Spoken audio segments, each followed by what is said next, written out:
ఇక్కడ కేజీ చీరలు కొంటే అర కేజీ చీరలు ఫ్రీ అంట. మంగళ్య షాపింగ్ మాల్, కేజీల్లో సేల్, టన్నుల్లో ఆనందం.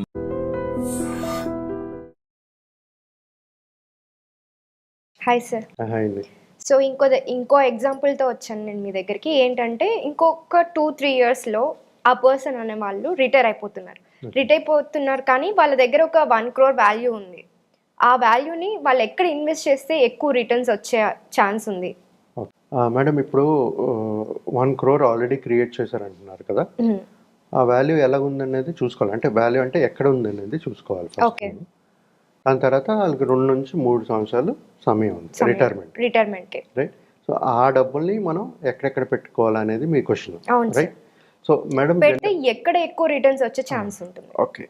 సో ఇప్పుడు మేడం, ఇలాంటి ఇన్స్ట్రుమెంట్స్ 2 types ఆఫ్ ఇన్వెస్టర్స్ ఉంటారండి. ఒకటి ఏంటంటే రిస్క్ తీసుకోవాలని ఇన్వెస్టర్, ఒకరు రిస్క్ తీసుకునే ఇన్వెస్టర్, లేకపోతే దీని మధ్యన కన్జర్వేటివ్గా ఉంటారు కొంతమంది. సో ఇక్కడ మనం తీసుకునేది ఏంటంటే ఒక మంత్లీ ఇన్కమ్ కావాలి. రిటైర్మెంట్ అంటే మంత్లీ ఇన్కమ్ కావాలి, రైట్? సో మనం ఎప్పుడైతే రిటైర్మెంట్ ప్లానింగ్ చేసుకుంటున్నామో మనకు 2 things కావాలి. ఒకటి ఇన్కమ్, అందుకే కదా మన ఫిక్స్డ్ ఇన్కమ్ కావాలి. రెండోది నేను చెప్పేది ఏంటంటే, ఆ డబ్బులు గ్రో కూడా అవుతుండాలి, గ్రోత్ కూడా ఉండాలి. 2 విషయాలు. ఈ 2 విషయాలు మైండ్లో పెట్టుకుని ప్లానింగ్ అనేది చేసుకోవాలి. ప్రతి ఒక్క ఒకటి వెల్త్ క్రియేట్ అవ్వాలి, రిటర్న్స్ రావాలి. మనకి monthly income first importance, priority ఏంటంటే మనకి మంత్లీ ఇన్కమ్ రావాలి. అది కాకుండా మన డబ్బులు వెల్త్ క్రియేట్ అవుతుండాలి, అంటే గ్రో అవుతూ ఉండాలి, రైట్? ఈ 2 చాలా ఇంపార్టెంట్ ఇన్వెస్ట్ చేసేటప్పుడు. ఇప్పుడు జనరల్గా మేడం కొంతమంది ఏంటంటే నేను చెప్పినట్టుగా రిస్క్ తీసుకోకుండా ఈ ఎఫ్డీలు లేకపోతే ఇల్లు కొని రెంటల్ అనేది ఇలాగ ఇన్వెస్ట్ చేస్తుంటారు. లాస్ట్ టైం నేను ఇంకోటి ఉంది madam, commercial space, virtual space అని ఉంటుంది.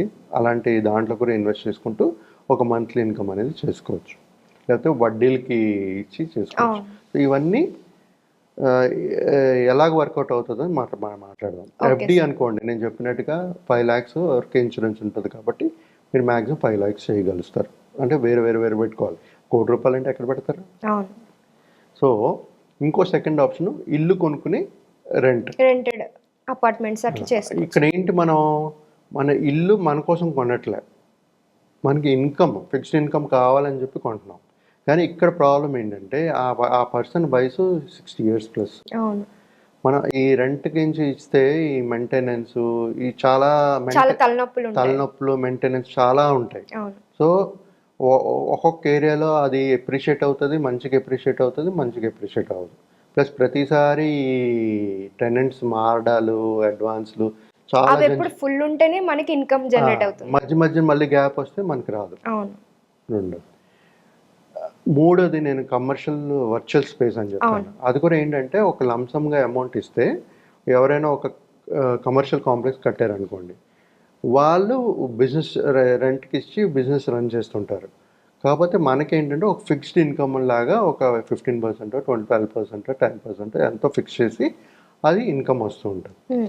కానీ ఇది ఏంటంటే కమర్షియల్ స్పేస్ లాగా ఉంటుంది, మనకి మనది అని చెప్పుకోవడానికి ఉండదు, రైట్? సో దీంట్లో రిస్క్ ఉంటుంది, అగ్రిమెంట్స్ అన్నీ ఉంటాయి కానీ బట్ ఛాన్సెస్ ఆఫ్ ఒకవేళ వాళ్ళది వర్కౌట్ అయిపోతే మనకి ఇవ్వకపోయే ఛాన్సెస్ కూడా ఉండొచ్చు.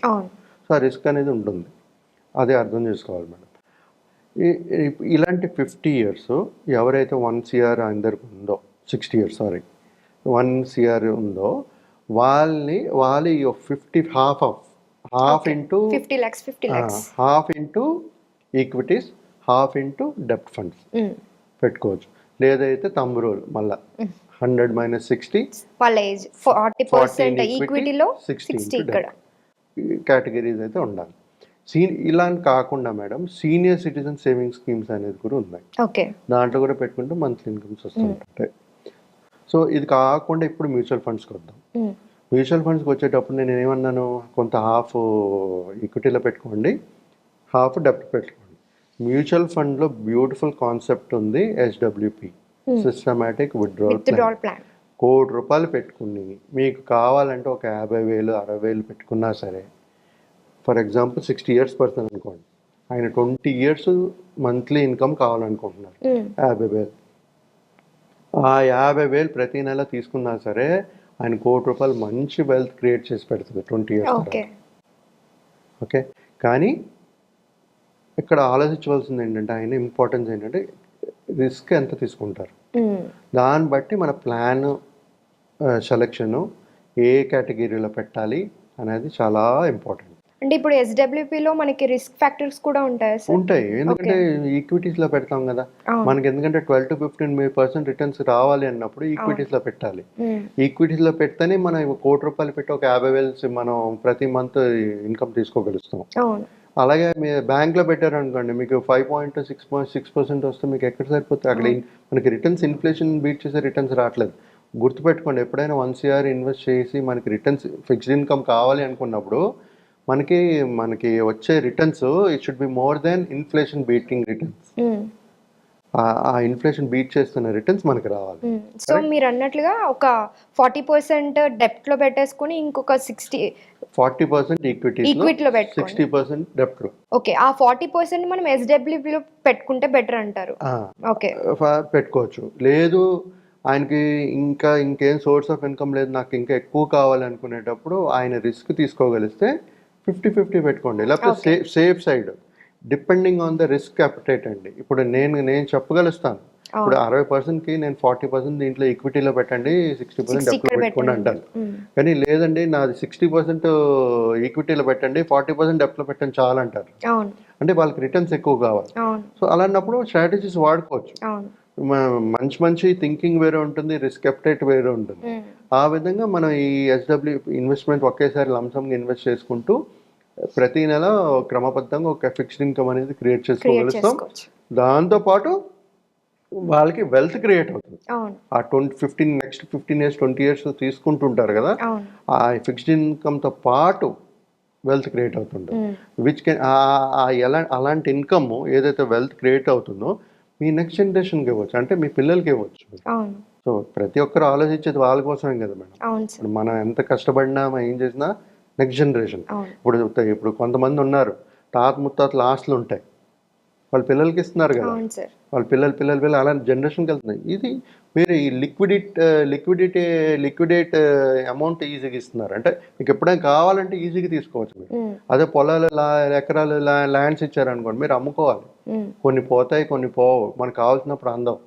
సో ఇలాంటి రిటైర్మెంట్ ప్లానింగ్ చేసుకుంటున్నప్పుడు కూడా మేడం మనం రెగ్యులర్గా ఒక at least 1 year once 2 years review చేసుకుంటూ ముందుకు వెళ్ళాలి. అండ్ కొన్ని సిచ్యువేషన్స్ వస్తాయి, మార్కెట్ బాగా వాలటైల్ ఉండడం, అలాంటి సిచ్యువేషన్స్లో మనం ఈ పోర్ట్ఫోలియో రీబ్యాలెన్సింగ్ చేసుకుంటూ ఉంటాం, ఎస్పెషలీ సీనియర్ సిటిజన్ చేసుకుంటూ ఉంటూ మనం ఒక మంచి ఫిక్స్డ్ ఇన్కమ్ వస్తుంది, దాంతోపాటు వెల్త్ కూడా క్రియేట్ చేస్తాం. Okay sir, thank you so much sir. Thank you.